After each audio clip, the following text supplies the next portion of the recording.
السلام عليكم ورحمة الله وبركاته، كيفكم يا شباب؟ طمنوني على حالكم. طبعا مثل ما قريتوا بالعنوان، اليوم راح نتكلم عن أجمل 10 طيور بالعالم، وأول طير معنا هو الطاووس. الطاووس يعتبر من أجمل الطيور بالعالم، وأحيانا يلقب بملك الطيور. والطير الثاني هو فلامينغو الوردي. فيك تلاقي هذا الطير بأفريقيا والأمريكيتين وأوروبا وآسيا. يتراوح لون هذا الطير بين اللون الأبيض والوردي. ثالث طير معنا هو طير الطنطان الأسود.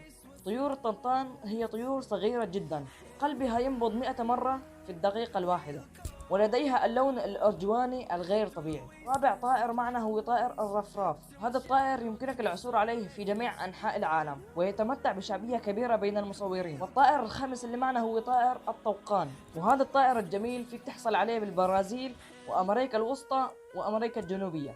الطائر السادس اللي معنا هو طائر الجنة ويلسون، وتشتهر هذه الطيور بالتزاوج عبر الرقص، وأيضا تشهر بسلوكها الغير عادي في تنظيف المنطقة المحيطة بها. والطائر السابع اللي معنا هو طائر الحسون الأوراسي. كثير من الناس بتحاول انها تمسك هذا الطائر، ولكن صعب جدا. والطائر الثامن هو بط المندرين. بعرف انه خربطكم بين الطائر والبط، بس هني حاطينه بقائمة الطيور.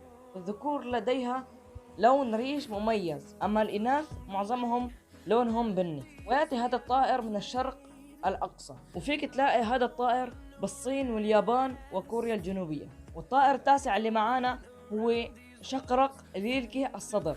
هذا النوع من الطيور الأفريقية تعتبر من أجمل الطيور في العالم، وهذا الطائر هو الطائر الوطني لكينيا وبوتسوانا. والطائر العاشر والأخير هو طائر الكاردينال، ويمكنك العثور على هذا الطائر في كندا والمكسيك والولايات المتحدة الأمريكية. هو من أكثر الطيور المحبوبة في أمريكا الشمالية. وبس والله، هذا كان مقطعنا اليوم. إذا عجبك المقطع لا تنسى تحط له لايك وشير وسبسكرايب، واكتب لي تحت بالتعليقات شو أكثر طائر عجبك، ولا تنسوا تصلوا على النبي. يلا سلام.